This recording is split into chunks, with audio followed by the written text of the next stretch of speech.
क्या प्रदर्शन था, क्या मांगे आप लोग? मुख्य रूप से सभी संवैधानिक अधिकार बहाल किए जाए, वो चाहे पेंशन, पुरानी पेंशन का मामला हो, चाहे प्रमोशन में आरक्षण का मामला हो, और चाहे बहुत सारे धर्म के लोग जो काम कर रहे हैं उनको जेल भेजने और फर्जी मुकदमा लगाने का मामला हो।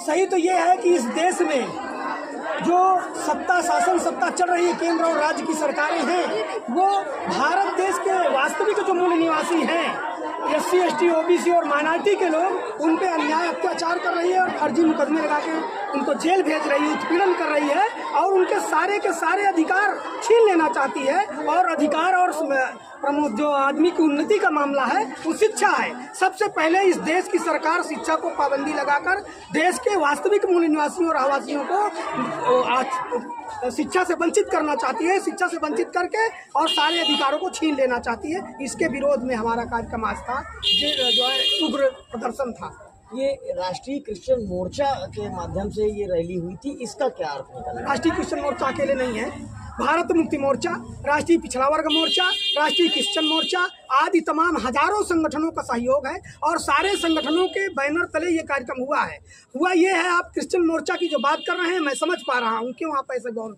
रहे हैं, ऐसा कह रहे हैं।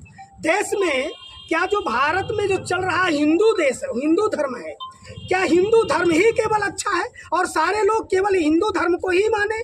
ऐसा आप पाबंदी क्यों लगाना चाहती है सरकार? और आप लोग ऐसी टिप्पणी क्यों करते हैं मीडिया के लोग? आप लोग ध्यान रखिए, इस तरह की टिप्पणी मत करिए और जो प्रश्न सरकार से बने वो सरकार से भी आप लोग पूछिए। ये हमारा नाम और जुगराज सिंह यादव, राष्ट्रीय पिछड़ा वर्ग मोर्चा, जिला मंडल अध्यक्ष प्रयागराज। थोड़ा हमको जो ज्ञापन जो है, ज्ञापन नहीं है।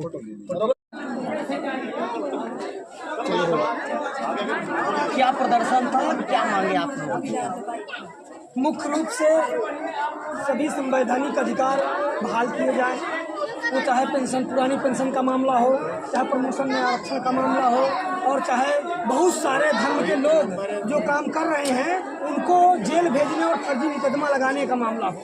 सही तो ये है कि इस देश में जो शासन सत्ता चल रही है, केंद्र और राज्य की सरकारें हैं, वो भारत देश के वास्तविक जो मूल निवासी हैं, SC, ST, OBC और माइनॉरिटी के लोग, उन पे अन्याय अत्याचार कर रही है और फर्जी मुकदमे लगा के उनको जेल भेज रही है, उत्पीड़न कर रही है और उनके सारे के सारे अधिकार छीन लेना चाहती है। और अधिकार और प्रमुख जो आदमी की उन्नति का मामला है वो शिक्षा है। सबसे पहले इस देश की सरकार शिक्षा को पाबंदी लगाकर देश के वास्तविक मूल निवासियों और आवासियों को